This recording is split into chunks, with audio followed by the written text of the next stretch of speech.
my nick. Yeah, that's Excellent. yeah, sure, that works. Hello, welcome to the urban hip hop group for Jesus. Uh-huh. We record twice a month, and that was what inspired us to begin this amazing endeavor into reaching the kids on the street by using Jesus in the form of hip hop. It's true. I I'm don't already know if you fucking guys done can... with this. I can't take this joke anymore. I tried it. No, I'm done. Fuck it. No, we're It done. went too Redacted. far. Hi, guys. I'm Jason. That's Matt over there. Fuck it. And I'm Kai. How you guys doing? And we're redacted. That's just fuck it. No, just nah. Yeah, no, just cross it out. Get it out of here. I don't care anymore. What was that? I'm pretty sure we just heard hell. What? There was Kai, I don't think you noticed, but it came from your mic. Are you close to a burning pit, perchance? Because I'm pretty sure I just heard people No. screaming. Oh, that could it was some ambulance or fire truck or some bullshit. Ah. Oh, driving around. Makes sense. That's probably what it was. I'm more Yeah. I'm more keen to the idea it was people from hell, though. Yeah, Yeah, I mean, it like- feels like it because it's real fucking hot, and I'm Ooh. super agitated because of it. It's I'm just actually constantly pretty sweating. temperate over here. agitated. It's actually sunny and warm in Seattle, and I find that unacceptable. Unacceptable. I want to go Thank back you. to being cloudy and rainy, please. I hate mean, the sun. Yeah, that's fair. It's also sunny here. I've been unable to escape it. In all of my windows, the God rays are shining through. Oh my Really? God. Literally where I am, there's clouds. So Whack. yeah, Maybe there are clouds in the sky, but that's why the God rays are so strong. I don't know. maybe God is telling you something. I really sincerely hope not. He's telling you that, man, my rays are so pretty.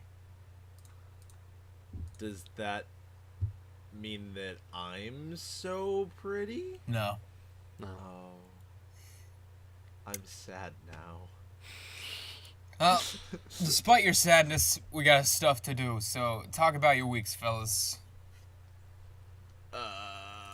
No? Yes? Maybe. Yeah. Okay. I We could ditch Don't script forever if remember. we want. don't remember what I did at all this week. You'll go last then. Yeah. I'll figure it out momentarily. Guy, you got anything? Yeah, I mean, I've just been super tired. Not getting a whole lot of sleep, unsurprisingly. And it's been super hot here the past week, and it's been awful. And I hate it. And I'm just tired and mad. Good week. Not really. I've just been reading George R.R. Martin's Fire and Blood book the past couple of days. You Real are good once so far. again, the rest of you in the America who have partook in the watching of Game of Thrones are now at that unique form of pain where the anime gets ahead of the manga, Yeah. Yeah. and then they have to make shit up. So when's Game of Thrones Brotherhood? True. One day, hopefully. I'm almost certain it will never happen. No. Yeah. You kidding? It's more likely that James R.R. Martin will never actually finish the book, die, and then fucking Yep. Game of Thrones will go on until it loses popularity and peters out. Yep, exactly. Yeah, no, he hasn't completed the book that he's been working on for like 5 years. Why would he? To be Yeah, he's like, Working on a playing different video book games. instead. you get royalties. Why do anything anymore? You've won. True. Got all that sweet cash. Yeah. That's sweet cash money. What the fuck? Did you do nothing else, guy, or only read?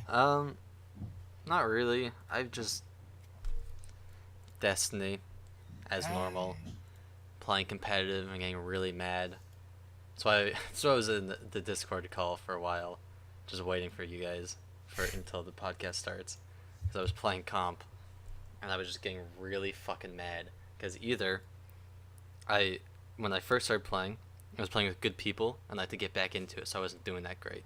And then I got back into the swing of it, and started playing with really shitty people, and so I continued losing. Oof. Oof. And I just am mad. And Drinking it's hot. game. Anytime any one of us says oof, take a sip.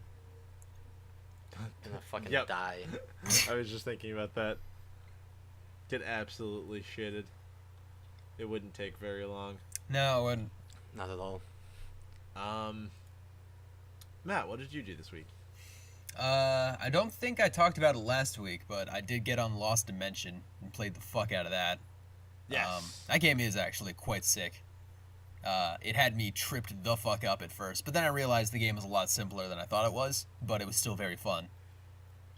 Mm-hmm. The first round, I think there's something that really bothers me about it, and it's that A, I really, really, really like the gameplay, and B, the suspect aspect of it, right? So the idea is that at the end of every mission, you hear voices, and depending on the number of voices, you'll have, so every spectrum, every set of floors, right? You'll have 3 people in your party who give off suspicious voices, and one of those people is the traitor. So every time you have someone in your party at the end of a mission, you'll hear suspicious voices if they're one of them, right? And you can hear up to 3. And if you hear all 3, that means someone in your party definitely was the traitor. And then it's just trying to process of elimination, see who does use voices, who doesn't, or who has the voices, who doesn't, and then using something called deep vision, which you get for completing main quests to check who the Twada is. Twada. And it's super cool. I like that. Big problem I have with it, though, is that it's not limited. You have an infinite amount of missions to figure out who has suspicious voices. And they give you a couple of in-game tools to track it. So, like, you can highlight that character who is in a mission with you and make them yellow, red, or blue on their portrait to help you mark shit. And you can just kind of brute force it. Be all like, okay, I'll just run through the team really hard. And then you're like, yep, I got all 3 of my voices. And then you'll use your vision points. And you're like, oh, yep, you're the traitor. Because there's at least 3, there's always 3 vision points per spectrum. Because you get them from main quests. And, yeah, it then becomes a little easy. But it also, you have to rig the vote. So, like, when the traitor is going to be killed, or the way you have to kill them is via a group vote. And you have to manipulate other people's votes in order to fucking kill them, right? And normally that sounds really fucking cool. And I'm not certain if I just accidentally gamed the system or not, but depending on the people in the party, they'll vote for different reasons. So there are people who will vote based off their trust levels, and there are people who will vote based off who's doing the most work or who's not doing the most work. And I immediately paired up with people who I assume voted based off of trust, so I could manipulate the vote however I wanted, because the top 3 hardest workers get 2 votes, which is always going to be your character, and then probably 2 others, which were the people I buddied with the most. So I had 6 votes to throw around whenever I wanted, which out of a group of 11, actual 10, was a little good. The game did throw Just a little bit. The game does throw curveballs, though, and I like that.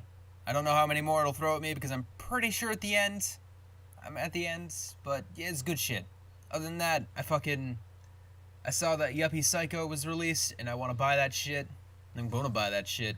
The game is a first job survival horror. Huh. Yeah, you both said it. Interesting. It's actually real sick. I love it. The art style is very hit or miss, I think. I'm not too big into pixel art styles in the first place, but what really gets me about it is that it's a horror game in a unique locale that looks like it's trying to be very original, and I like that. There's not a lot of games that still try to I don't know find a unique situation unless you're going from Puppet Combo. Do you guys know who Puppet Combo is? I'm not No. familiar. Puppet Combo makes every couple of months he makes a new horror game, low res PS2 era kind of deal. Um, Hmm. he made like none. They're all like slasher movies, and they're kind of jump scary. But like he's the only one who just keeps making unique scenarios to jump to horror games nowadays. Everyone What's else, his name? Puppet Combo. In the game I was previously talking about was Yuppie Psycho. Oh. Yeah, you might. Yeah, it's that very familiar low res style. You'll probably have seen it somewhere. Yeah. He's made like 30 games at this point. Yeah, I have seen at least one of his games. At least that's kind of how he is. I like horror games. They're pretty cool, and I really want to play Yuppie Psycho really bad. And I should probably buy it and stop twiddling my thumbs. But money. True. I feel that it does actually look really cool. I'm looking at some pictures of it and stuff right now. Yeah, Um, it's definitely some cool shit. It's- yeah. Very dystopian, and I like that. What's that other game that it's not a horror game, is it? It's bringing to mind another game, and I'm trying to remember what it is.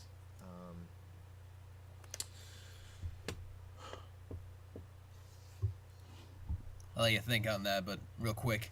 Way back in the day when Friday or Five Nights at Freddy's was first released, one of the first theories that ran around was that the game was in no way ghost related and it was just a dystopian future where these animatronic problems were just such commonplace that nobody cared, and you just worked in a workplace that minimum wage was so low that yeah, that's just how it is. You just spend a night in a place where you may die for minimum wage of like $8 or less. And then we got the Ghosty Goose. And that's something I kind of missed, and that's where I'm liking Yuppie Psycho a lot, because it feels like, yeah, no, this is just your job. You can die here really badly, but yeah, that's how you live, man. Yeah, ends meet. That's Make just the how it money. be. I was thinking of that the Y2K, Ah, game. yeah, okay. but now that I actually think about it, it's not that similar. It was more like the initial aesthetic idea. No, I get you. I feel where you were coming from. I don't want to think too much about Y2K though. Yeah, neither do I. Oof. Y2K is Yeah. a game where I see my own writing and I'm like, I have to make sure that everything I write is not similar to this in any way. Oof. I'm I saw- appreciative of some things like that where it's like you see something as an example of purely something done wrong, so you know what to avoid. Yeah. I didn't play Y2K. I just heard a lot of not great stuff about it.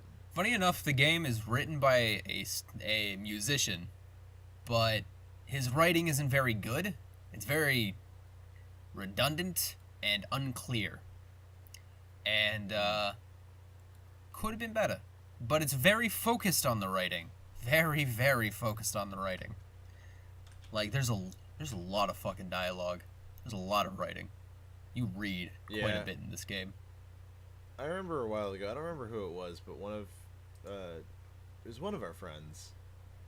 Was going on and on and on and on and on about it, and how it was going to be such a great game, and how it's going to be like it's Persona but better because it's not Japanese, and so on and so forth. I've got a couple of guesses, but I doubt any of them are right. I don't know. Yeah, I don't know either. Also, it's not. It's more. I think it's closer to Earthbound. That makes sense. Another game that I need to play. Earthbound's pretty fun. Classic. You get to fucking hit cops in the dick with a baseball bat. That's pretty cool. That's pretty sick. Mother 3 will make you cry. Yeah, I was gonna say, isn't that isn't Mother 3 the one that's like real Real heart pain. sad boy hours? Yeah, at the end. Because I think everyone can relate to that. And, yeah, no, that one's just actually kind of emotionally painful. Oof. Real fucking sad. Sad nigga house. That's the one with that guy Klaus, right? Yeah, that's with your boy Klaus and Lucas. Yeah, with your boy Klaus. Yeah. But you can rename like everyone. Yeah, that makes sense. It's also got the most underrated character, Kumatora. Tomboy of the Year. Lots of years.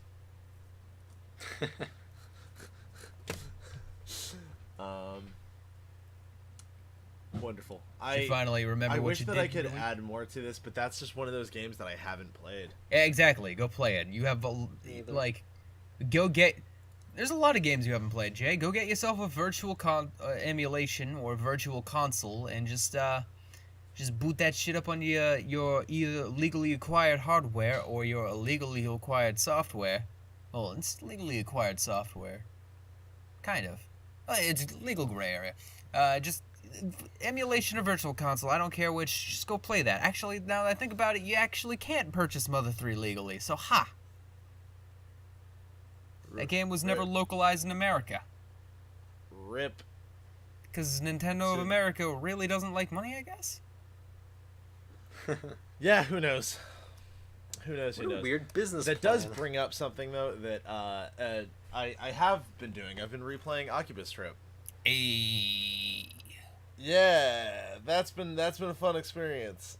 So for those of you that don't know, Oculus Trip is a game, and the premise of the game is that you get turned into a synthetic vampire, but you don't drain the life force from people because of special reasons. But the way that it works is you get super cool, super strong abilities, but if your clothes are removed, If you're then revealed to you too much burst- sunlight, you fucking then die. you burst into death. And there are a billion other dudes that are like that. And the whole fighting system is based on stripping your opponent down to their underwear. And it's sometimes sick. past it. They died. Thank God for them white lights. Be damned are these Um, cursed god rays that are very convenient constantly. The god is shining directly on my penis! Anime god rays are my ultimate foe. That's Along with truly- anime steam. Ooh, yeah. No, I feel you there, brother. Yeah, and then after you beat the game the first time, you can change out the models of any of the main party, and model swap them into other characters and rename them, and then you can also like change their clothes and equipment loadouts and stuff. It's actually really sick. Mm-hmm. There are a bunch of routes in the game that you can go through too, and then you can date Best Girl. Okay, hold on. But you can't actually date Best Girl. Who is best girl? Little Sister. Jay, you hurt me. There was an office lady right there waiting for you, and you were just like, nah, I'm going to go for my moto. Listen, the Hikikomori Little Sister is easily the best of the characters. I don't care I'm how just often kidding. she calls you Oni-chan. There's an office lady over there. Like, office lady ready to jump your Hikikomori neat dick. That Like- also is a great. No, I really like all the characters actually. You know what I was really bummed about? That Kati, the maid, Mhm. doesn't have her own route. Yeah, that's disappointing. Yeah, it like why didn't you give me the foreign girl? What? She's right there waiting for her own route, and she doesn't get it. Come on, I thought you were better than this. I like how the game also gives you the indicators on the next run, where you You get to see It's what so nice. answers boost whose affinity. Yeah, it's really sweet. Who did you wind up like? Whose route did you wind up doing on your first playthrough? Do you My remember? first playthrough, fuck it, I don't remember. I think it was I don't think it. Can you get one of the boys? I don't think so. Mm, You'll get you can get the bad ends. So you have each of the girls has their own route, but then the bad ends is more group ends compared to the good ends being like solo romantic. solo romance. Yeah. I might have got a bad end then. All I can remember is fuck, I can't even remember actually. I just remember by the time I finished the game, I was like, I'm fucking done. I'll play this later. 60 hours later. It was just one of those things where it's like I got to the ending and I'm like, I'm fucking done now. I just want to end it. Rush me to the ending, please. Please. Please, for the love of God. It's kind of where I am with Lost Dimension now too. I understand that. It's like, yep, I'm on the last floor. The fights take forever now. Can we end this? Pretty done. Please, can we be done with this? I also want to see if it's- there are it's any new game relatable. features on that. What? Lost Dimension? Yeah, because the first floor is very plot floor. The person who is the traitor in that floor is determined already. So I want to see if New Game Plus would allow that not to happen. There's a cat whining outside my door. There is a cat right outside your door. She's whining. You two continue talking for a moment while I try to make that sound less audible. What's the other thing that I have done this week? I went to IKEA. That was a magical adventure. I am now convinced that IKEA is a secret facility / testing ground for something. Probably cryptids. I'm willing to bet it's cryptids. Also, time flows differently there than anywhere else in the universe. So, take that, IKEA. I'm on to you. This post is not sponsored by IKEA. This is the Expose IKEA podcast. Yes. This is why we're redacted. We can't let them know who we are. Exactly. Only the Don't podcast get is found out. redacted, not the people on it, which is kind of a misnomer if we're trying to stay anonymous. What are you talking about, Gregory? Nothing at all, Jeremy. So the way D4C works. Oh my god. What's the other thing? There was another thing. I'm almost finished with Days Gone. Nice. Yeah, that's been good. I watched a bunch of movies this week that were relevant, including Pacific Rim 2. Guess what? Pacific Rim 2 is nowhere near as good as Pacific Rim 1. Who would have guessed? And I've been playing Katana Zero the last 2 days, which is a really good game. Yeah, I bet it is, and I really want to play it too. It's in there for me. I really want to play it. So, the thing that I'm trying to figure out right now is how many endings there are. Because there's a lot of player choice. Yeah, there quite a bit is because that dialogue system is fucking fly. Yeah, it's a really cool dialogue system, but like in addition, not just dialogue, but you'll get so the way that the game works is it's built on like a repetitive system that changes depending on the day. So you have 10 days to play through. And your day always starts with you going to your shrink or psychiatrist, talking to your psychiatrist, and then all of your dialogue options there can change the way that he reacts. And then at the end of that, he will give you your next target because he is also the one hiring you to kill people. What a fucking asshole psychiatrist. Yeah. And then you go do the job, but each of the jobs will have, so they'll have like, all right, you need to get to this person, you need to kill this person, right? But each of them will have something in it that they'll be like, hey, we need you to do this thing. So for example, one of the jobs, I think it's the fourth one that you do, they tell you that you can't be seen or spotted, and you also can't kill anyone during it. So you have to stealth the whole thing, which was really fucking hard. It took me like 4 hours to actually like do it. That's a gross exaggeration of the time, but it took forever to do it. When I had originally done the mission, I went through it the whole time. Like I ran through the mission and cleared it in maybe 4 minutes. Doing it without the stealth, and then I had to stealth it after, and it took me like an hour and a half. It was rough. I see. But yeah, then like the dialogue changes there, which apparently changes other things later, which I think is really sick. So yeah, Katana Zero, it's a great game. Also, there was the slowdown mechanic is so fucking sick. But so is the like. So, it's like a thing that your character can go back in time. It's not just the side effects of the No. Chronos? So it is the side effects of the Chronos, which is the drug that he uses. So, there's a drug that your character uses, which slows down his perception of time so insanely.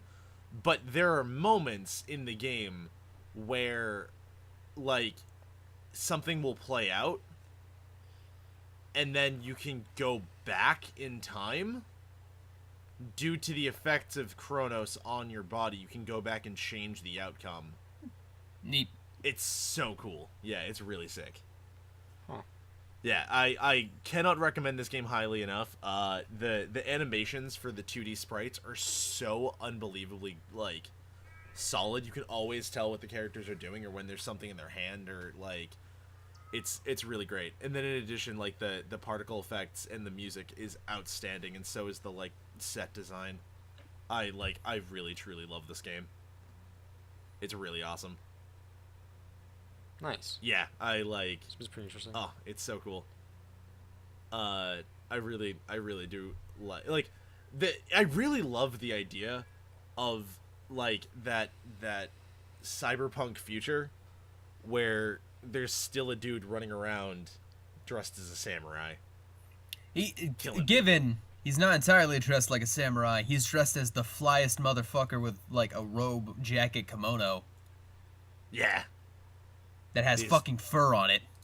he's so cool. He's really cool. He's so sick. He's really sick. I cannot express how much I love this game.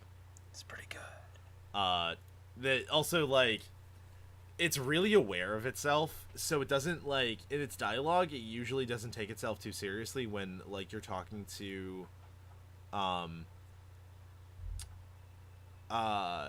just, like, generic characters, in the game. Or not generic characters, but, like, NPCs. There's one point when you have to like, sneak into a thing, and this is actually in the demo. And one of the things that you have to do is you have to talk your way past this girl. And you can totally blow her off and be a total dick, but it has negative consequences later in the mission. But if you start the conversation with her, she'll be like, "Huh, you're dressed kind of weird," and you can just be like, "It's called cosplay." God. And then she'll be like, "Oh my god, I love anime." And then you can just have like a 5-minute conversation with this girl about what character you're cosplaying. And she's like, "Oh, is it on Netflix?" It's like not Netflix, but it's Netflix adjacent. And you can just be like, "No, it's too niche for Netflix." And then she's just like, "Oh. Jason, I don't know if you know, but in that conversation tree specifically, in that one specifically, is a Yu-Gi-Oh! 5Ds reference. Yes, I know. It's so good. Jesus It's so Christ. good. Yeah, they do a really great job with the game. It's also really trippy as the game like throws like the psychosis curveballs at you. Time traveling drug. Yeah, and like your character has PTSD. It's so good. It's so radical. I cannot express it enough. It's going to be He's pretty so cool. good. When Cyberpunk 2077 comes out, I want to roleplay as Katana Zero. Yeah. That'd be cool. That would be sick too. Yep. I'm excited for that game. I'm also, but I want Same. to see what it looks like right now because I want to make sure that nothing looks deceptive. Yeah, I'm we pretty have sure that they're gonna be at E3 this That year. reminds me, Yeah. Jason, we had talked about this before. You remember how Code Vein just disappeared off the map? Yeah. Want to know what it most recently came back with? Out of fucking What? nowhere, for no prompting, no nothing. Out of nowhere, Bandai Namco's like, Oh God. fucking Code Vein, Did I die? gamer fuel. Wait, hold on. What? They're just like, yeah, no, Code Vein's, we're partnering with G Fuel now. Are you kidding me? Here's your trailer. It's just got some G Fuel. You can get some G Fuel when you purchase some Code Vein. Have a nice day. It's a 33-second trailer. Oh my god. And it shows almost nothing you haven't seen and says nothing that we need to know. It's just like, hey, J Fuel. Hey, buy my fucking G Fuel. Yeah. Yeah. Nice. Holy shit. So it's probably not dead. Maybe. Close to death. This So could- when I went to PAX, there was Bandai Namco, and I was joking around with my friend because we were talking about Code Vein, and they had oh, why am I blanking on the name of their other game series? God Eater. God Eater? They Yeah. had God Eater 3 there, and we were like. We were joking about how we should just go over and just not stop asking questions about Code Vein until they give us an answer. And we were like, as we were walking past, we were like, should we do it? Should we do it? Should we do it? And then I was like, no, watch. We'll go over and be like, hey, so what about Code Vein? And they'll be like, hey, look, God Eater 3. And every time we ask a question about Code Vein, they'll just be like, yeah, God Eater? Yeah, God Eater. Yes, God Eater 3. I really don't want Code Vein to die. I really don't, but it's going to.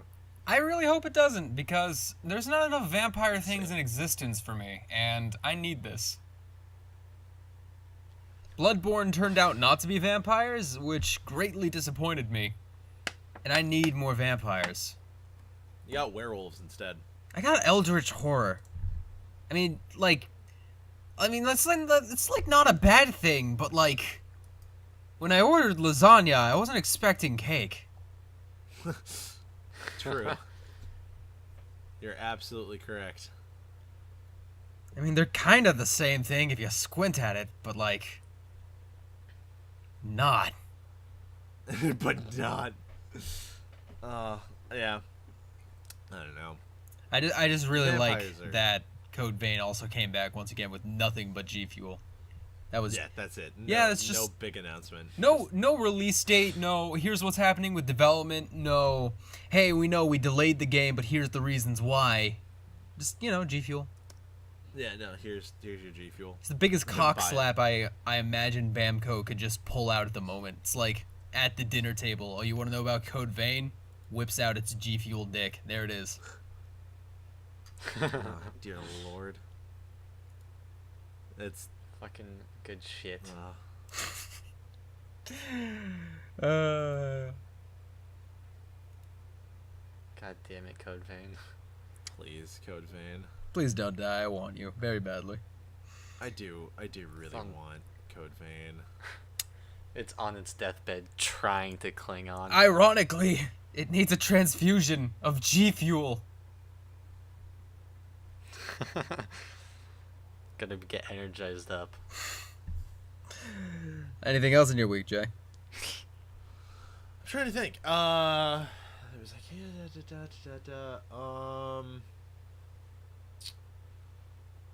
I found my old PSP. Not that I've used it at all, but I found it. That was neat. I've got my girls. Also, there's also a mouse somewhere in my room, and I have not been able to find it. Have you decided to use treats and a trap yet? No, that's the next thing that I'm going to do. It's probably worth your time, as rodents can rapidly multiply. Yeah, I'm pretty sure it's only one. You don't want I to take also that don't- risk. I also don't know if it's a mouse or if it's like something else. I What assume it's a mouse. Like what, a rat or a possum?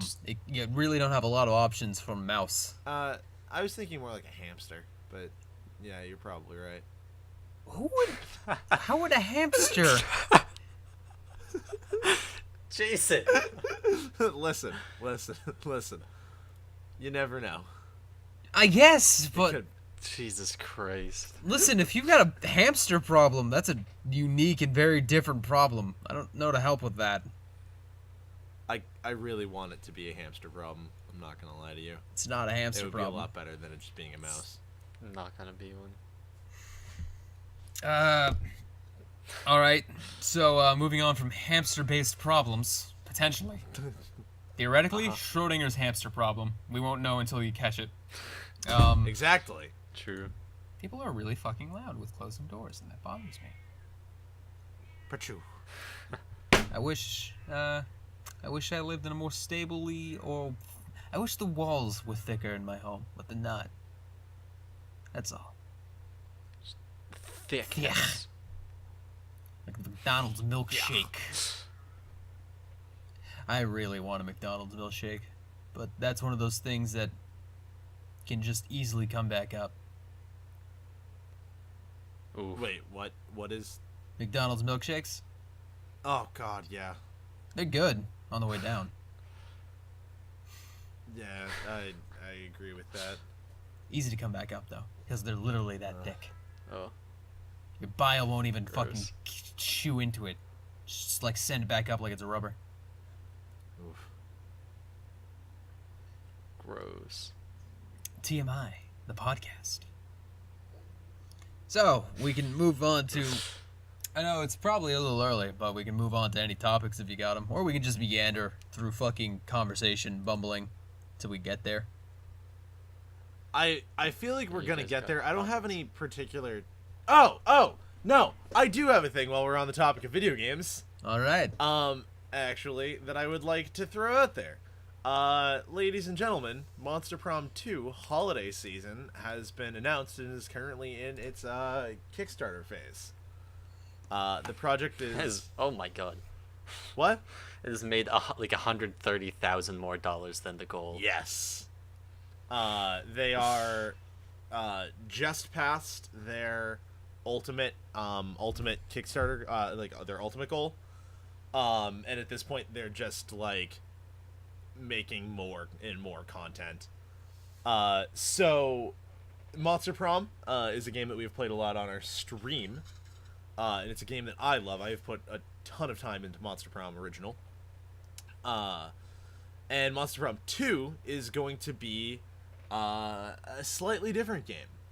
So Monster Prom 2 is going to be 3 different games in one. It's going to be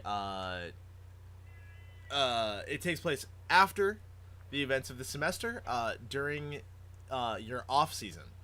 So you can play one of 3 games. One is Monster Camp, the second is Monster Retreat, and the third is Monster Road Trip. In Monster Camp, it continues the dating sim elements. So it plays very similarly to the first game in that you're at a summer camp. You go do things during the day, then you interact with people towards throughout each of your interactions. Changes the affinity points and whatnot, yada yada. There are 6 love interests now, which is as large as the original Monster Prom game, which I think is fucking sick. In addition, you can also tell stories and stuff at the campfire at the evening, which I think is cool. Then, if summer camp isn't really your thing, you can go to Monster Retreat. This one is not about love, it's about war. So the idea is that you have to pick a side between Vera, the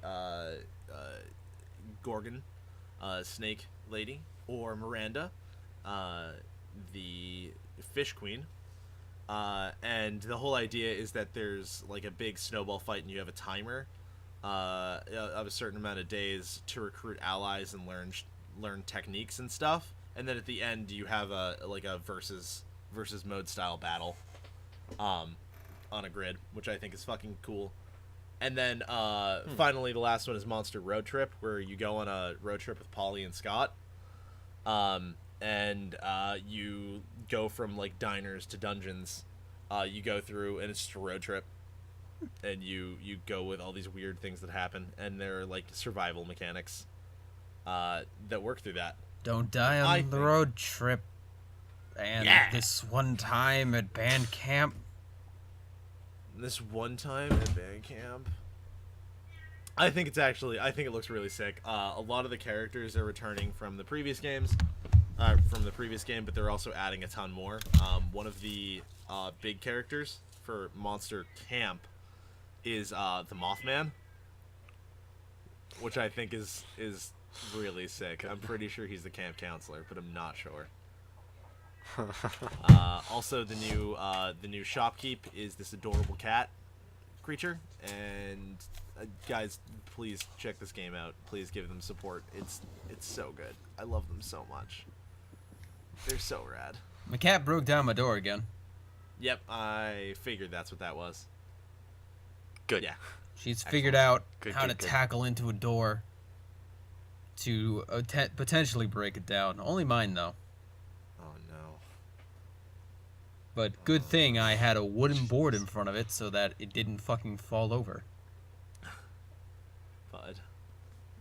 This cat's too Buddy. crafty. I'm proud of you. Huh. She knows.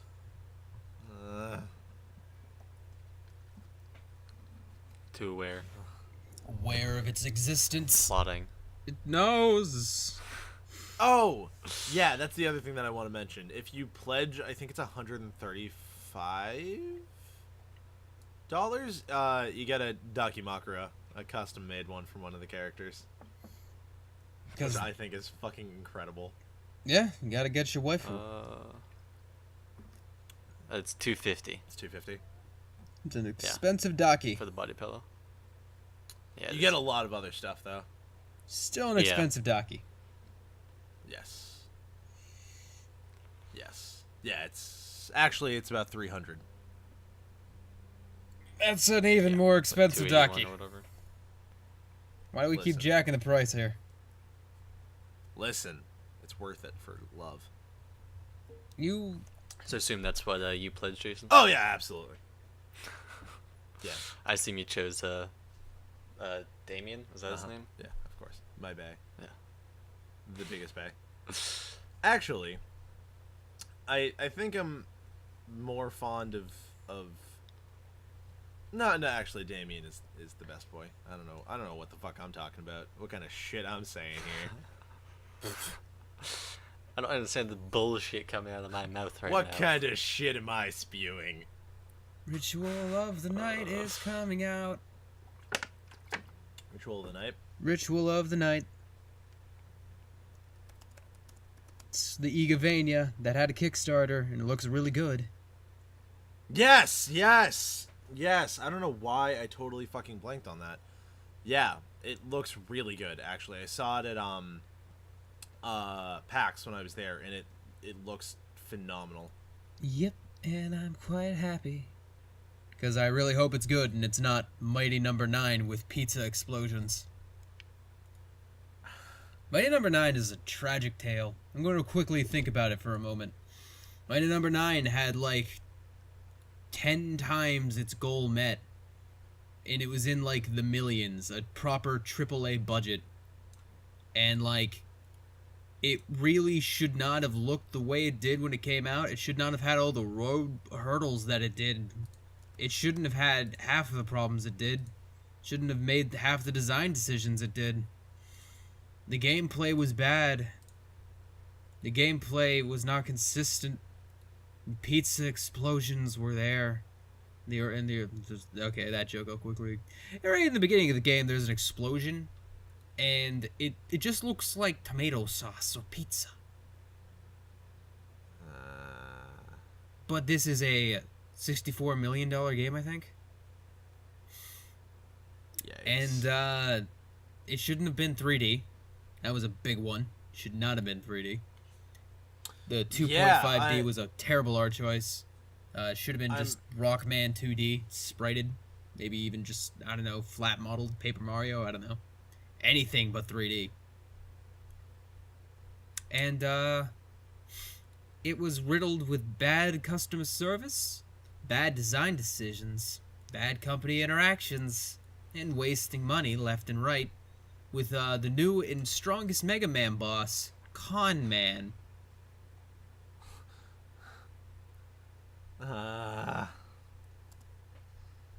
How much did Cuphead cost to make? Dude, they mortgaged their house. Like, both of the main devs mortgaged their houses in order to continue making that shit. Like, fuck me if I know. Yeah, I know. But how much did it actually cost? All I know is that those motherfuckers are dedicated and they made a fucking masterpiece. Yeah, but like they also did more work than 90% of developers would do. How much did Cuphead cost to make? There is no exact amount nor any information in crowdfunding. It's only known that developers fucking mortgaged their houses. Because they had to they wanted this shit to be real, and they made it real. Considering the entire thing is like a hand animated cartoon of the 90s. Yeah. On every boss, you could probably okay.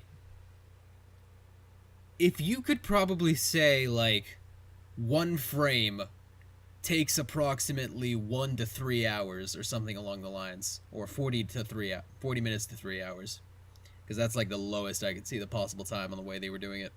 It was all hand drawn. So if one frame would go about that, right? What you would need to do is quantify via the credits how many animators they had and how many hours those animators were working on, and then from there you could probably go, what's the going rate for animators in, I think they're from Australia or New Zealand? Or were they actually American? I believe they're American. Then you just go quantify what is a animator with levels of experience, years of their recommended salary, and from there you could probably guesstimate how much just the animation portion of the game took, which is probably going to be the biggest portion of the game's budget. Probably would go down the line of animation, music, programming, playtesting, and then probably marketing last because they signed on with Microsoft. Mm-hmm. Yeah. No, no, the reason that I really ask that is that they like their budget was insane, and I just wonder why like they went through the process of remortgaging their fucking house. How is it that Mighty Number 9 looks so shit despite having a AAA budget? That's because I think his name is Keiji Takafumi. I think, is it? Kai, can you get that? Who the guy who's running Mighty Number 9? Yeah, I think it's Keiji Takafumi. I'm not quite certain though. Fucking Japanese names are hard for me. For Mighty Number 9 director. Designer? There are two. Oh, There's director. Koji Umeda and Kinshi Igamaki. Igegami. I think it's Keiji Ikigame. You sure? Because I think it's there's the writer who's Keiji Inafune. yeah, it's Inafune. There it is. Fuck. Inafune is the self-proclaimed god of Mega Man, and that's how he was able to create this Kickstarter in the first place. Inafune was I don't know if you ever saw the original pitch, the original Kickstarter videos, but it's like him walking down the street being all like, hey, I'm Inafune, got a Mega Man, made Mega Man, I made Mega Man super hard, Capcom won't let me make Mega Man anymore, I want to make more Mega Man, let's make some Mega Man. God. First off, he didn't fucking make Mega Man.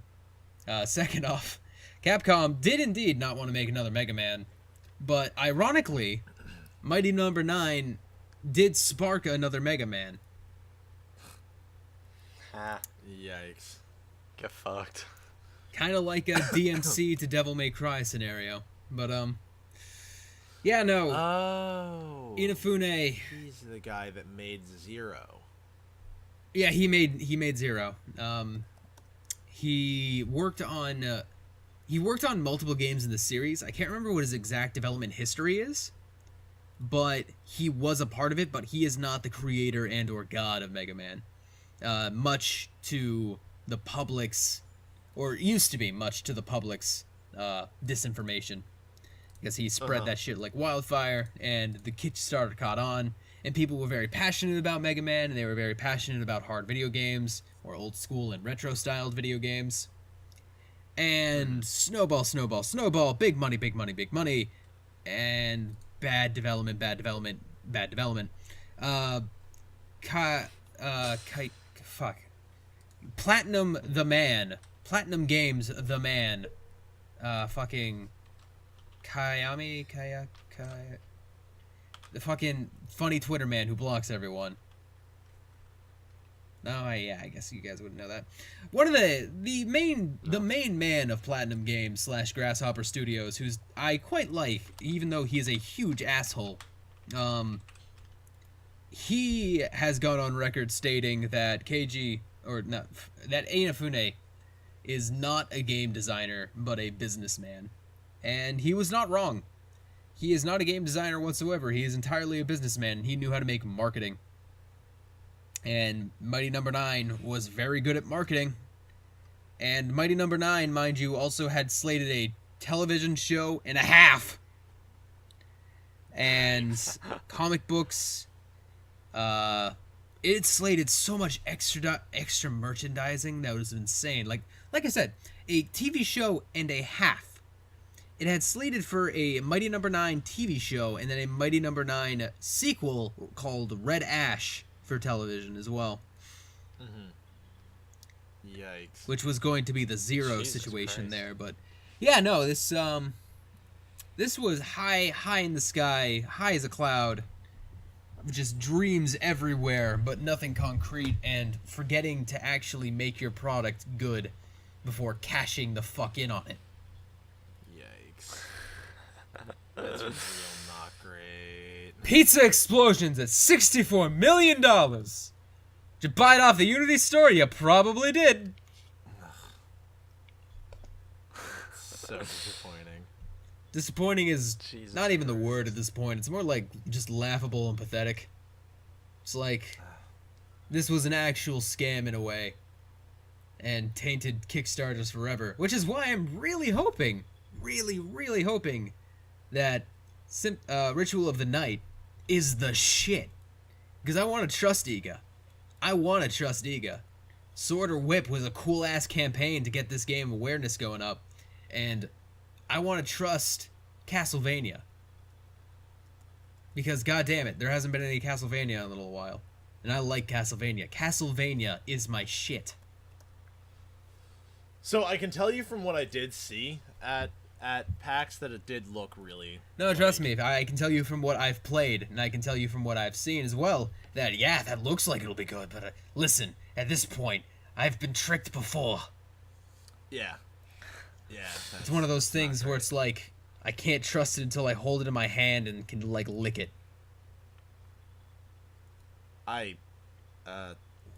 Yes. Did you know I that Nintendo? understand. Yum. Did you know that Nintendo cartridges for like the Switch and the 3DS are designed to taste bad, Yeah, they so kids won't eat them? kind of want to taste it. Go ahead, just pop open one of your Switch games and fucking lick it. Figure it out, idiot. Okay. Alright. Turns out Matt snuck poison onto your Switch cartridges, and this is his plot to kill you. Very sad. Very sad. Didn't they also... Yeah, so Bloodstained made that, like, the actual, like, Sprite Castlevania style game, didn't they? Well, so Iga Yashi, the head director behind fucking Symphony of the Night and Ritual of the Night. Yeah, he made Symphony of the Night. He was the director behind Symphony of the Night, which is the most classic Castlevania. It is the first of the Metroidvania-esque Castlevanias, and that game has gone down to critical acclaim for good reason. It's a really solid game. I'm pretty sure Iga has also worked on most of the other Castlevanias. I don't think he was on Dawn of Sorrow? He wasn't on one of the Sorrow games when they started changing over to the more anime direction. But he was very much a big part of Castlevania. But not all of them, which is where some people throw some skepticism out there. Yeah, I mean, that makes sense. And yeah, I don't blame him for it, because once you're burned, you're pretty reluctant to put your hand next to a fire afterwards. And that's what kind of Kickstarter is, a big old fucking fire of money. Yeah, that's true. Might as well be burning your money, it might have the same effect. But that fucking fire of money could turn into fucking diamonds. You never know. There's a possibility Yeah. True. that this fire Yeah, will you're just real become diamonds. That's what I'm fucking hoping for. Waiting for the fucking alchemy to break through. Goddamn miracles. So was the hope. Unfortunately, it's not your money is still gone either way. Yeah, but you're still like, depending on how much you might be promised a product or not. Yeah. That is true. That is true. So it could be, in a way, very extensive pre-ordering, but I don't think you should probably pre-order stuff anyway, but...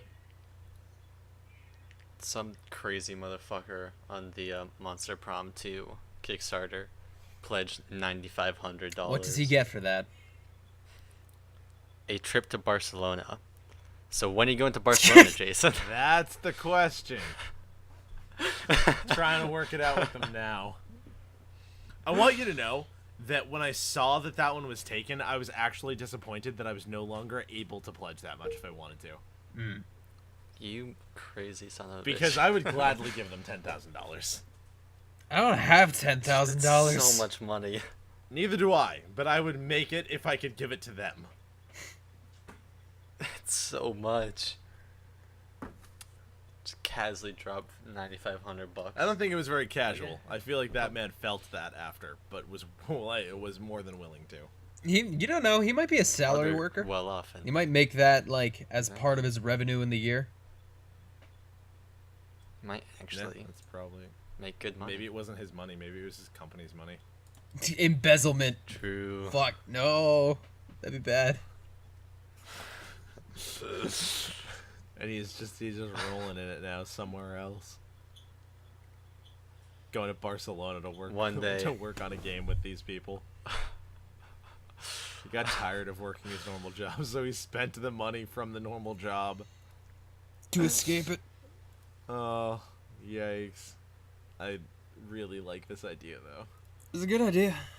A couple of years from now, when we start to make a lot of money from this. Oh, yeah, I want you to know hopefully that, like, Jason's gonna start I will embezzling absolutely. to fucking. No, I won't even hide it. I'll just be like, oh, by the way, guys, I spent $15,000 on this thing, and you're gonna be like, what the fuck? And I'm gonna be like, listen, we have like $15 in the bank, like in the company bank account, but but guys, Alternate universe Jason, when he finally rose up the ladder in Yogi-Bo, fucking, he's just, all right, guys, I've got the yearly spending plan here.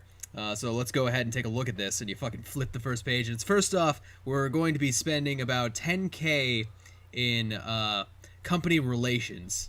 So going down through what we're going to be doing with the product this year, and then just one guy's like, I'm sorry, what do you mean company relations? And you're like, oh, we're okay, let's dive into that real quick. And you just flip it over to a couple of pages, and yeah, we're going to be spending about 10K for me to go over to Barcelona and work on a video game. And moving back to company spending. And then you just casually move on. I can their eyes glazing over as they can feel the money just disappearing. Yep. Oh no. If I ever somehow get into a massive amount of control in a company, I feel like that'd be a very fun way to try and tank it. Oh yeah, absolutely. Either that or sell all of my shares for like Jesus Christ. rock bottom prices to like anyone. Gain 51% of the company shares and then just throw them the fuck out. Sell them All to right, a all right, very this is it, I'm reputable and Indian buyer. Oh, that would. I'm going to sell all of my shares for 500 rupees. To a T-Series. No, that's too reputable. You need like Also, I just want to point out that I said "ta" series, mhm. not like Not not a T-Series, and I hate myself now. ooh, tough series. Oh. I Come guess on, that's Jason. reputable enough. Tuh series instead of T series. They can buy it. They're good. What are you talking about? They're good for the 500 rupees. Yes, definitely. And then your company is just owned by a strange Indian man. Well, you're gone Well, you're done. in Barcelona. Barcelona. Not Barcelona, just Barcelona. No, everything's discounted and unbranded right here. Just going on for the Good. knockoffs. Oh man. Go to Venice You know what instead of game? Venezia. Oh god. You know what game I really want to be good? Astral Chain. Yes, I also want that to be good. Like, it looks so rad. It does, because I love Platinum. But Platinum has a big problem in that they are constantly on the verge of death itself. Yeah. No, But then they make really good games, and then they're no longer... well, longer, no, like all their games that they had made before Nier Automata, once again, they were almost bankrupt. Nier Automata, by being the global success it was, saved them from bankruptcy. Even though they had signed on with exclusive deals for like Nintendo, like even though they got paid big bucks for exclusive deals, their shit does not sell. And they nearly fucking died. I thought the Bayonetta did decent. No. Well. Didn't Metal Gear Rising also? No. Was that also a big hit? Not enough. Huh. What? I feel like we've done this before. But, We have. But guess what? Platinum is a company that's constantly fighting death itself for the sickest of shit. And I applaud The them. other I love them. Mad Worlds, That's Bayonetta, Vanquish, Anarchy Reigns. I'm pretty sure Or Mad Full World is 101 not is- Platinum but Grasshopper. No, it is Platinum. All right. I know God Hand is a Grasshopper. So is Okami. Yes. Which is funny because I'm pretty sure Okami Den is not Platinum Games. Which is a little bit of a dick move. What do you mean? So Okami has a sequel called Okami Den. And it's about Atamarasu's son. I think you're actually called Chibitarasu, but I'm pretty sure it's supposed to be Shiranui or Shiranui reincarnated. But it's a sequel that was on the 3DS, and I'm pretty sure that it wasn't developed by Platinum Games because they were dissolved by that point. Which is kind of a dick move to take what was their ingenious fucking, like, designed fucking game and then just move that on to another company. I don't know. I think that's kind of a dick move, but maybe that's my weird morals for companies. Huh. Interesting. Because Okami was a fucking beautiful, goddamn good game. Like, good shit. Well, so it doesn't look like Okami was a Platinum game. No, it was Grasshopper. Grasshopper was Platinum before Platinum. But after Platinum, or after Grasshopper dissolved, because, hey, they were kind of the same as Platinum, of constantly fighting death, Okami Den was made. But that was after Grasshopper dissolved. Grasshopper is Suda's company. Oh, wait, no, Clover. Sorry. Clover Studios. Clover Studio? Oh, that probably... Oh, yep, that makes sense. I get that confused a lot. Yes, they made Beautiful Joe 2, Beautiful Yep. Joe Red Hot Rumble, Double Trouble, Okami, and God Hand. Yep. Clover Studios, not Grasshopper. I get that confused a lot because their symbols were really similar in my mind, even though they're completely fucking different. Because Grasshopper has the weird face. Clover just has a... Oh, yeah, I totally see that. Yeah, I like both of those studios, but like I said, Clover Studios fucking dissolved afterwards. Yeah. I should have remembered that because there was a big clover hunting side quest in Okami. Oh, that's cute. You had to find 150 clovers, all of which were four-leafed. That's actually really cute.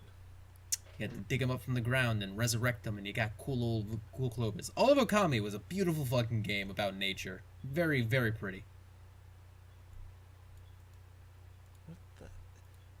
Yeah, from what I've seen, Very it looked really nice. pretty game. Have neither of you actually played Okami? I've played part of it. Nope. I've never beat it, though. It's the It was sound of my like- soul. Yeah, it was fun. It just didn't really captivate me. Well, I guess you don't like Zelda games anyway, so makes sense. Yeah, I mean, like it wasn't like it was a bad game. It was just like, I don't know, at the time that I was playing it, it was just not for me. I mean, like the only Zelda game that I've actually played through fully is Breath of the Wild, and that's because it's like Very different. not the standard formula. Which Zelda didn't really have until Yeah. like A Link to the Past, kind of. Yeah, I don't know. Not shaming the Legend of Zelda games. It just feels like they're all the same game. I can understand that. But So like, whenever a game tries to emulate sec. that style, it's just like, all right, this isn't Zelda. Wah, wah. I don't know. Who fucking knows, my Who fucking dude? knows, my dude? Oh What even? God, no. I'm at. You okay, How's bud? it going? it's all right. All things are good. I talked about Okami. We've talked about Okami Den. We've talked about Clover Studios under the pretense of it being called Grasshopper, but that was wrong. It's actually called Clover. Grasshopper made fucking No More Heroes, which is some good shit. Because Suda made some good shit. Yeah. Suda's a cool dude. He is indeed. So, what do we... Thudding. I don't know why shit's just going on in my house right now, so I'm just going to mute my mic whenever it does. Oh no. Everything is going wrong. Yeah, right now. yeah. It's a very busy Friday. Real rough. It's a Time to get weird shit Friday done. so far. I don't know. It's just like I've been up since like 7 Oof. this morning. oof. Want to move into the other segment now? Sure. Yeah. So, what are we talking about? What are we talking about? Kai, what are we talking about? The other thing that you guys talked about Wait, before I we thought- started, which I thought know we had very another little story. about, so which is why I'm not saying anything. No. Jason, did you not bring another story? It was the Yeah, I monster talked about Monster problem. Ah, fuck, alright. I mean, the old... Shit, I thought Yeah. there was going to be more to it than that. But I guess that makes sense. Alright, Fucking East And that kind of just ended up being a Kickstarter. conversation, yeah, we just ended up talking conversation. about... Yeah. Which we led ended up into talking the- about Kickstarter. Yep, Yeah. Other because stuff. that's how conversations flow. They have a natural ebb. Alright, cut, hard break. The world has exploded over as a human toothbrush has revealed his penis and infidelity of his wife. Oh my god. All right. Okay. Good way to start. I also want to point out that the fact that this happened completely like isolated the fact that North Korea fired a unsolicited missile test, and everyone's like, "Why'd you do that?" It's That's not not as as important. important. Human toothbrush. Wait, hold up. Can you repeat that for me? That North Korea fired a missile. Excuse me? Yeah, okay. Yeah, I guess you didn't know. Yeah, North Korea totally denuclearized. Wink, wink. Fired another missile test over the weekend, or over the week. I think it was on Monday. Might have been on Tuesday. But South Korea was like, "Hey, why'd you do that? Why are you testing? Why are you testing? Quote, non-specific intercontinental ballistic multiple missiles. Why are you testing those?"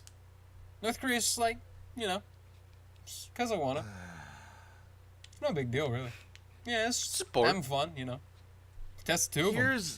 Oh my god. Here's the thing that drives me mental, right? The fact that Pro Jared shaded on his wife. Yep, that is.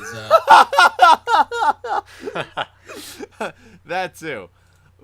No, it's just like, so North Korea, right? I'm They're sorry, so Jay. I'm small. not letting you. So the human toothbrush, right? He had been married for, I want to say like 4 years now, maybe more. But he had been fucking rubber ninjas, fucking wife on the side, which was He's also been sending his nudes out to basically anyone who asks, which is flooded all of social media with a toothbrush. And Yeah. he has the biggest pet peeve of mine, which is hairy belly, which I hate so much. I've seen that shit, and I'm just like, man, you just need to fucking shave so badly. Also, I find it incredibly strange because, like, I don't know, I don't think he's a very good-looking person, human toothbrush, and like, he's got women all over him on that regard. I mean, he's famous. I guess.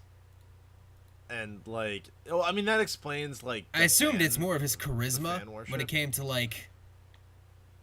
Well, first off, his fans were much more of a situation of him being very manipulative and creepy. that too. And the wife situation was definitely, I'm assuming, a charisma thing, because I can imagine him being very charismatic, like a good talker, but I cannot imagine him having any bonuses to like his looks at all. Yeah, I don't know. Toothbrush. I mean, like, So the neck, Like- so you take the neck and you elongate it, and then you go traveling down the chin. You kind of stretch that down a little bit too, and finally you have to take the nose a little bit further on the face, and it creates this Y shape, or like nozzle shape from like a shower head. And if you look at it from the side, you can kind of see the bristles of a toothbrush. Just gotta draw those right in, and I feel no sympathy whatsoever mocking him, because cheating on your wife is a fucking dick move and a half. Cheating on your wife with someone else's wife is an even bigger dick move. And, I just do not feel a lot of sympathy for that at all, because infidelity is kind of gross. And also getting nudes from It may other also be a girls. little gross. God. Yeah, dude, it really fucking blew up. Like, Enough it was to unreal. ignore the explosions out of North Korea. Yeah. I'm finding a lot of fun jumping back and forth between these topics. Yeah, it's honestly, like, it blew the like, I was really surprised when I found out that Holly and Ross had like gotten their divorce and all of that, and now it makes a lot more sense. Yep. That too. Also, Heidi's, like, the tweets that she's put out, Pretty savage. like, Heidi being dude, Pro she Jared's is- wife. Or ex-wife. Yeah, dude, she has been so savage, Pretty savage. and, like, Damn, dude. This kind of confirms something Going off. to me anyway that I'd always suspected about Normal Boots. In that Normal Boots was a group of individuals who I considered creepy and or not trustworthy. Very cliquish. Because like I never lost faith in John, even though John has some controversial opinions. I think John has pretty much been an honest to his or his craft kind of guy, and I enjoyed John. I also enjoyed every time he's been on a podcast. He's been an enjoyable individual to listen to. I feel like he's very personable, and he feels like the kind of person I would personally enjoy talking to. Whereas if you're kicked out of a group for your opinions like that, I get very suspicious of the people in that group. I'm very naturally suspicious of anyone who calls himself a feminist. That may be a... Well, anyways, guys, I mean that regard. Because feminism is a very strange topic that has layers of depth that we could talk about, but often I think of the predators and camouflage kind of deal, where it's like, there are many animals that camouflage themselves to fit in with their prey, and it's very where I see a lot of male feminists going, where they're actually dirtbags of humans trying to get closer with sympathy points or white knight points. And that's literally exactly what Pro Jared was. And I feel no sympathy or remorse, and it makes me feel that Normal Boots is probably trying to cover their ass super hard, and then excommunicate Pro Jared and try to save face on the matter. So Well, he's already been fired. Well, yeah, obviously, but they're also taking more precautions, trying to erase all of his connections with the company. Like, all of the Did You Know Gamings are now deleting or privating their Pro Jared episodes. Yeah, I mean, that makes sense. Yeah, they're going to distance himself naturally. It makes sense, right? But at the same time, it only makes me more suspicious of the rest of the company. Because, like, did you know? Did you not know? Who knows? I don't know. But you look suspect now because you've had him in company for so long. And he also did. Yeah, that's true. But I mean, the moment, like, I don't know. The thing that I feel lends credit to Normal Boots is the fact that every time something like this has happened, where something that, like, something's come up or one of the members has, like, has shown, you know, part of their true colors, they've acted on it pretty immediately. I don't know. A lot of them were wishing Jared support in the tweets. I mean, separately, yeah, but not as the company. But yeah, the company is very much made up of these people. Like, you can act professionally and then you can act independently, obviously, but I'm going to judge the company off of its people, and if I can see them publicly, that's going to affect my view of the company. I guess that makes sense. Yeah, I don't know. John wound up. Did he get fired or did he leave on his own? I think it was a mutual understanding and disconnect. A not fired, as it were, where they probably all brought it up to him and said that tensions were here, we can't keep it, and then he probably, quote, left on his own. Yeah, that's probably true. Because that's how you play nice in the business world. Yeah, I don't know. I've always found Normal Boots to be a really weird company. They had an interesting origin.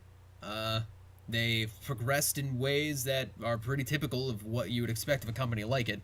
They were kind of a mirror of Rooster Teeth in a way, but never exponential enough. And then they did nothing really. Now they're where they're at now, which is kind of weird because I imagine that should this have never happened, Normal Boots could have kept expanding. But it never really did expand. Like, the most expansion it ever did was Satch in the Bag, who I do not believe was an original member, and Did You Know Gaming, which was their subsidiary that took off. Yeah. Yeah, I think, like, with Pro Jared and JonTron leaving, I think Did You Know Gaming might... Oh, wait, no, they have the Completionists too, don't they? Yeah, he is also a part of that. Yeah. I mean, they still have people, but I feel like with JonTron and Pro John's Jared, been gone for a very long time. 3 years. Pretty long time. Like, he was gone pretty long now. Yeah, 2017. Pretty long now. But yeah, I don't know. It's just like I feel like they lost two of their really big members in a relatively short amount of time. I don't know. It's like I 2 think- fiscal years. Either way, no, I understand what you're talking about, but yeah, I'm just this company's it took a mad hit, and that's I don't really care because I think I'm very suspect of all the people in it. Yeah, that's probably fair. It's Toothbrush, I don't know. I don't know, man. I don't know. intercontinental ballistic missiles, wife, toothbrush, 16-year-old nudes, South Korea. The one person so like Yes. like I do really feel bad for Ross cuz like there's no I fundamentally believe that there's no way that he didn't know about like Holly cheating on him, considering they were married for like 5 years. And then they like seemingly all of a sudden got a divorce. But like Talk that. god damn, he's getting like so much attention from this, and he's just like, not guys, this isn't my problem anymore. Guys, please stop posting about the please stop posting to my time, please I don't want to deal with this. I want to point this out because I love this so much. On the day all this went down, fucking Pro Jared issues his statement on the matter, and JonTron, more like MD time Shyamalan. That was his tweet. That was his tweet on that day. Oh my god. Instead of M What? Night Shyamalan, he just tweeted M Daytime Shyamalan. Jesus Christ. God. Oh. I love Good John. job, John. It's pretty good. Oh my god. What That a tweet fucking dude. kills me, and I want it pinned. I really want it pinned to the top of his fucking Twitter, just so I can. More like M Daytime. I'm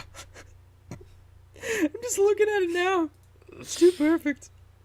Oh, it's too fucking perfect. Oh my god.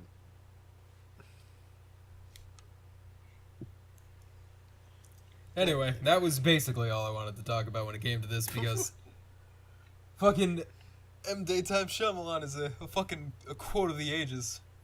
And fucking It's really good. human toothbrushes maybe he's a pretty shitty human being. And Yeah, I don't know. I've never liked Pro Jared. Like, I don't think I've ever seen a video of his that I've been like, oh yeah, this is. that was the good. thing. I actually did really like his videos, which was disappointing to me to say the least. He was a weird guy who had a gimmick going on, and he also really liked tabletop games, which I really also like. Like, he was super into D&D, and Yeah. he used to do D&D Decembers, which was a interesting segment. Never usually with enough videos, but it was interesting and fun to hear a guy really be passionate about Dungeons and Dragons. And Yeah. I remember I'd actually, like, it was like a month ago, where I was like, I haven't watched Pro Jared in like a year. I wonder if he's done anything. And I went to his channel, and he had really uploaded a lot. Watched a couple of his videos, and I'm like, yeah, it's still all right. They're not the best, but yeah, they're there. They were enjoyable. And then I fucking left it, and then that was when I was worried about shit. I don't know. I feel like I react to things in a way that may be considerably stupid and or defensive. Where it's like when I hear people start talking about social issues, I kind of err on the side of caution. A, because politics is never really my game, and B, I have a very staunch opinion on people who usually err towards that side of, I guess, the liberal side of the political spectrum. Shut up, liberal. But the fact that didn't make even a chuckle now makes me very nervous. But when he had started kind of speaking like, oh yeah, I am a feminist, that's when I get like, I don't say I judge anyone for that, right? I just err on the side of caution. You can be a very good person and be a feminist. That's not, those two things are not correlated. I'm just wary because I keep seeing this shit.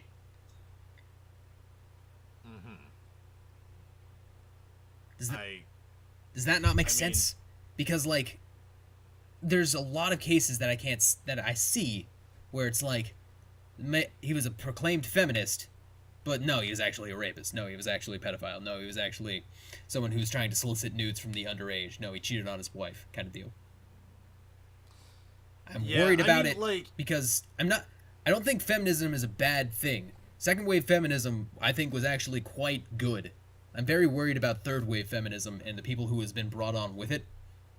And because of that, I'm very wary of people who self-proclaim that. I don't know, maybe that's I mean, like, so there's association a thing. discernible difference between like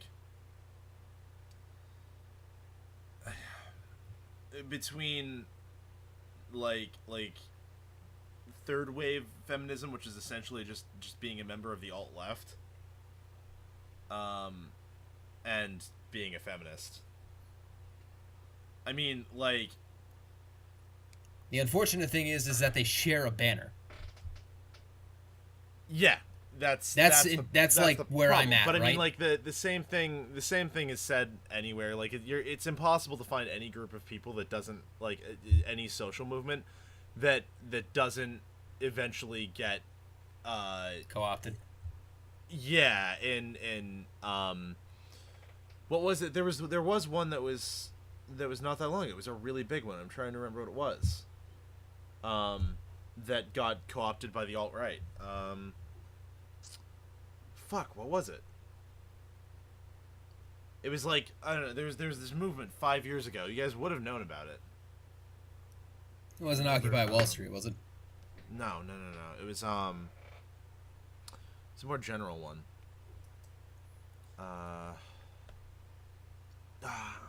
Fuck. Let me see if I can find it. Either way, I'll try to quickly sum up what I'm talking about, because I'm not certain if it Yeah. was entirely clear. When people talk about social matters and movements like this and openly declare their title, I am more wary of that individual, rather than if they openly explain their views on the matter, rather than using a banner. Mm-hmm. That probably sums it up better, because That makes sense. when you opt into a title, I'm very wary because that title can mean a lot of things. When you opt to explain your views in detail, I feel like you've taken the time to treat me with respect on the matter, and I can treat you with much more respect on the matter. I can say, yeah, that's your opinion, and I can see it. If this is the right line, I thank you for explaining your views.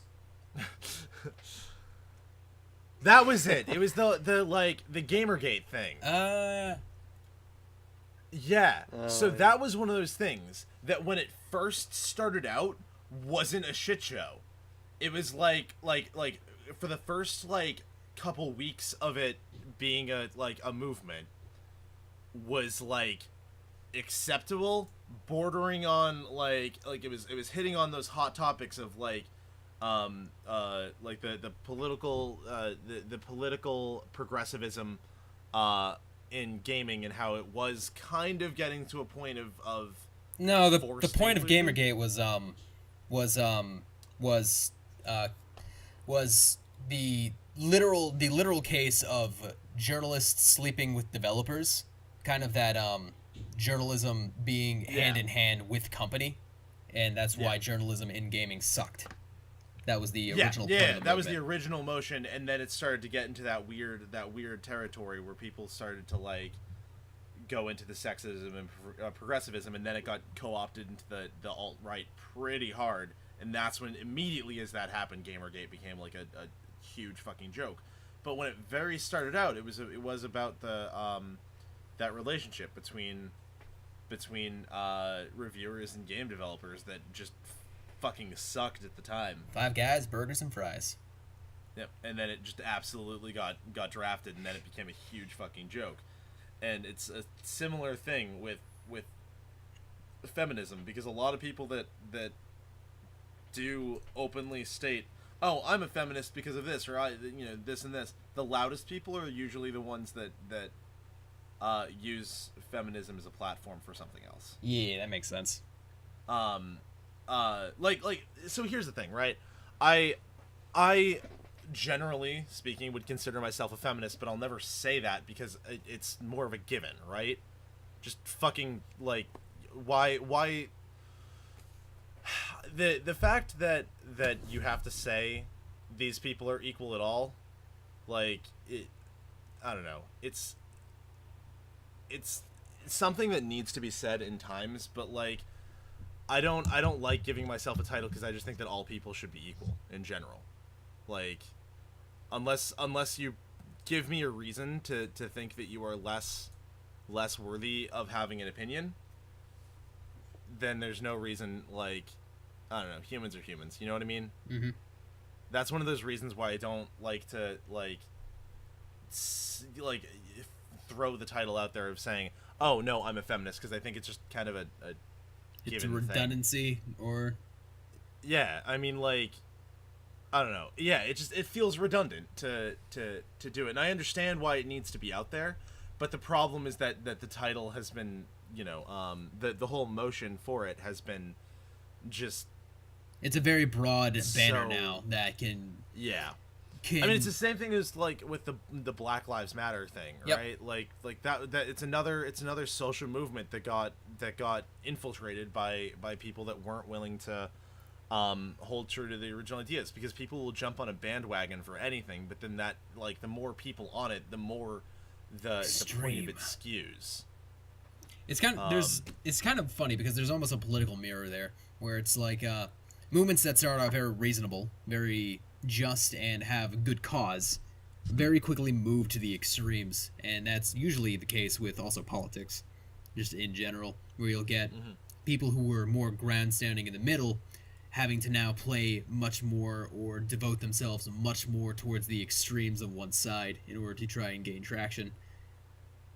I Yeah. guess the moral of the story of this is that everyone is fucking crazy, and the crazy people outnumber the sane people by a very large margin.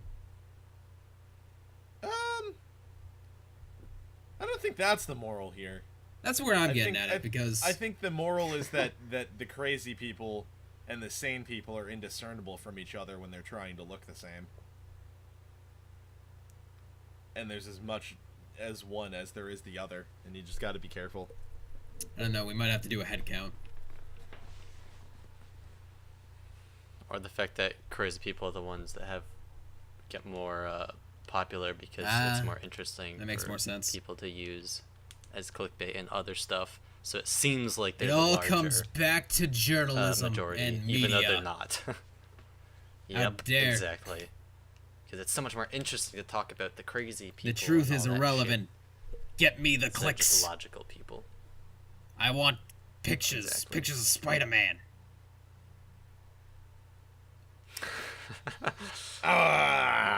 Pictures of Spider-Man. How did we get political I- 2 podcasts in a row? This is my fault. I don't know, man. It just kind of happened. It's alright. I got an Amazon box on my bed. How do you guys feel about Amazon? I really hope that they take over. I dig it. Have you seen that? Have you seen that Amazon like drone blimp? Yeah. It is such a fucking like horror No. future thing. Okay, Kai. So it's this slow-moving Amazon blimp, right? That has all of your Amazon packages in it, and from the bottom of it, drones that carry your packages fly out like in swarm. It's so fucking doofy looking. Oh, It's yeah, so, I like, think I have seen that. It's actually. I really love it. It's so. I honestly, I think the blimp itself looks really cute Yeah. because it's got those 4 little legs and Yep. it's really stumpy and it's in Yep. the air. It looks like a big old balloon. But yeah, it is really scary when you think about it that way. Of just like hundreds of thousands of drones pouring out of it, Yep. each delivering packages the day of. Yep. Oh The my future God. is fucking now, and Amazon's got the fucking airspace. There was a all right. So did I ever tell you guys about the moment that I realized that Amazon was like actually kind of a superpower? When? It was really like it was a really weird moment. So I went to the Amazon bookstore. So for those of you that don't know, Amazon has bookstores. There are physical stores, yeah. For Amazon, and I went and I was killing time because I think my phone was getting worked on. So I went to this store and I was just kind of like looking around, and then I found like this whole extra room that was just Amazon. Hello, Sam. Just Amazon products for your home. I have a cat in my room that is meowing at me. Hi, bud. Sixth member of the podcast, Sam. Da da da da da da da da Buddy, da now da is da not the time. Buddy, I'm sorry. da da da da. Yes, I'm giving you head pats. Just please stop making noise. And I was in this room. I was kind of looking around, and then I realized that there was like nothing but like things that work together. So like the Amazon door and the like Amazon lock system. So the way that it works is it reads your vocal pattern to unlock your door. And then like you need an Amazon like home for it. So like that gets installed, and then there's the lights that are all connected, and it's this massive just like it was like a room full of like home items like refrigerators and lights and your door locks and you know, your temperature systems and all this all just together, interlocking, and it all works together. And then I was like, man, Amazon's really like they're really doing it. Jason, I want to steal this from you for one moment. There was a film way back when about a smart home, before smart homes were a thing. And the smart home got too smart, and it knew that the real guy who was living there, he missed his wife because she was dead. So she started like trying to be the mom, trying to be the wife. She had a hologram to be the mom wife. And she was like crazy as fuck and locked them all in the house. Wouldn't let them leave because they stopped respecting her / didn't call her mom because she was getting really aggressive. This is probably the most niche I'm going to get. But I want to be femdomed by a house. Oh god. Here we are, Jesus boys. Christ. Listen, This is what it's all about. Oh, if boy. I want a yandere mom house GF. There was all right. Did either of you guys watch? There was a old Green Lantern animated series. Fuck the ship. Yeah. Kind of like Jack in Mass Effect 2, who fucked Edie. Your space. Or was it in Mass Oh, Effect? Joker. Yeah. Oh, it was Joker? Yeah, it was Joker. I thought it was Jack. Yeah, it was Joker. Okay. No, Jack's the. Oh no, yeah, Jack is fucking tattooed bitch. I like Jack. Yes. Yeah, but no, there is the that character, and there's a like 2010 2011 Green Lantern animated series that was in that like 3D 3D CGI. format that 3D CGI. But there was a one character. He was a Red Lantern, and his name was Razor. And he joined the main character, and he was really edgy. Get it? Because his name is Razor. But there was another character that was the Green Lantern's ship, and I can't remember what her name was, but we're gonna call her Ship. No, it was Aya. It was Aya. That was it, because it was supposed to be like AI, but not. Yep. Get it? Yep. Because they're funny. It's a cartoon. Keep going. And basically, the whole time, Razor starts falling in love with her, and then just starts fucking the ship, and it's. How do you fuck a ship, Matt? I'll tell you because I did it in the tabletop. Oh, that's right. Give Matt a Fuck, ship. you did. In the Star Wars tabletop, you allowed me to merge my consciousness with the ships, and that was a thing.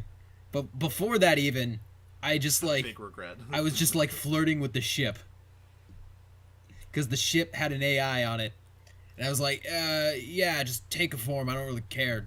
And then I think I called her Baby Cakes or something like that. Yeah, and then it took a female form. Yep. Yep. And we didn't go the HK-47 with tits route, which was unfortunate, because that was one of the options. That was one of the options. I didn't want to make you have man. to go statement, and then we talk about everything. Yeah. Oh, dear Lord. Because talking like HK-47 without a pre-written script is fucking hard. Yeah, it is.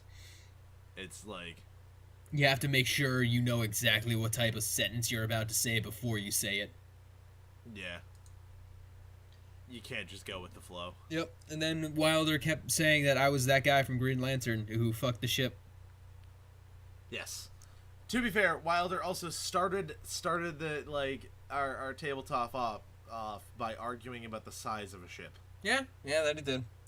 Do you remember that when he was like, "There's no way that this would be from here to here, and it would be this amount of feet." And I'm like, "Wilder, just shut up. You understand what I mean." And he was like, "No, this is important." I just try to forget all of what I liked it when I played G. Jedi Jack. I think we've talked about it before. Wilder's character was Samurai Jack, but in the Star Wars universe, so we called him Jedi Jack. Because the plot was basically the same, but slightly different. And I liked it when I played Jedi Jack, and I just cut off everyone's hands. It And, was so good. yep. And fucking accidentally killed a guy, so I put a Hayase on him. And then Zoidberg... Zoidberg? Who was playing that? Michael? Yeah, it was Michael. Yeah, and he was just like, "Oh, what's this?" Whoop, whoop, whoop, whoop, whoop, whoop. Takes it off the ground. Yeah, and then it just fucking oops away, and I'm just like, oh. I enjoyed playing Jedi Jack. I also enjoyed playing my character, John Doe, the psychopathic dance-off victor of the universe. With your 6 character sheets. Yeah. Yeah. By the Yeah, end it of was good. by the end of the campaign, I had Jedi Jack, John Doe, John Doe 2, John Doe 3, Yosemite, and then Styx. Yes. You had a full 5 character sheets. Yep. Yosemite. I miss Yosemite. Yosemite, Y-O-70 was my droid, who was lovingly called Yosemite. Man, we need to start a Yeah. campaign. We do, and I had one for a while that's kind of ready, but I'm not certain I want to play it anymore because it is mystery-based, and I'm getting burned down on mysteries now. So, yeah. Well, I have a conversation with you guys that I want to have later, but I have a couple campaigns that are equally. I need to put in an equal amount of effort on 3 of them. But it's all setting based, so I'll talk to you guys about that later.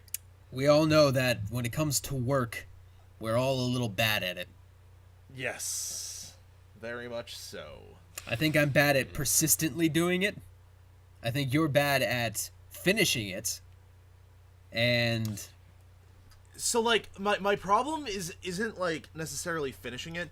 It's consistently working on things, 'cause I'll start something, and then once I start it, I'm in for it for a while, and then I need to then I end that session of working on the thing, and then I need to start it again. And it's getting started that I always have the big issue with. I have a fucking problem with sticking with things because I'm goddamn ADHD, apparently. Yep. Fucking... Guys, I'm bored of this campaign now. We're axing it. Twice. Yep. Soon to be 3 times, apparently. Oof. I have a lot of I don't know. I have a lot of really solid ideas that are scattered. I feel like the campaigns that I've kind of run on the fly have either been really solid or really awful. I get that. I feel like some of my best work was always improvisational. Yeah. Like an example of of the campaign that I think I did the best in with as little prep time as I actually put into it was the Star Wars campaign. On the opposite end of that spectrum, I want to throw out, I had once had a campaign where I had set in a fictional city in D&D called Arcadia, which was a 3-tiered city, not too dissimilar to the one I used in the Powers campaign. Yeah. But I had made the entire layout of the city. I had made its agricultural system. I tried to set its class systems up in order. And the campaign died on the first session after killing the barkeep and resurrecting. That's right. Yes. And resurrecting someone as a balloon. I did hear about this. Is that the one where Jacob threw acid in the barkeep's face? No, Cyrus did. Cyrus, first thing he did, walked in, color spray. Second thing he did, acid. And then And then he J-Parm... got cut in half. No, J-Parm got cut in half. Because the cards came in, and J-Parm was like, "Whoa, what's wrong? We didn't do anything." And then he tried to fight them. And then fucking the guy split him in fucking 2. And it's like, what the fuck, I'm dead! And then I'm like, yeah, you are. We can bring you back. I don't really know. We could bring you back or something. I'm son. And then I think it was Cyrus or Wilder suggested bringing him back as a balloon. And J Palm was like, yeah, that's fine. Do that. And I'm like, you really want to come back as a balloon? Oof. And then he came back as a balloon. Yikes. And that was the end of the Oh campaign. my god. Most of my campaigns have begun in bars and ended in bars. Oh man. Yeah, same one. Same bar also.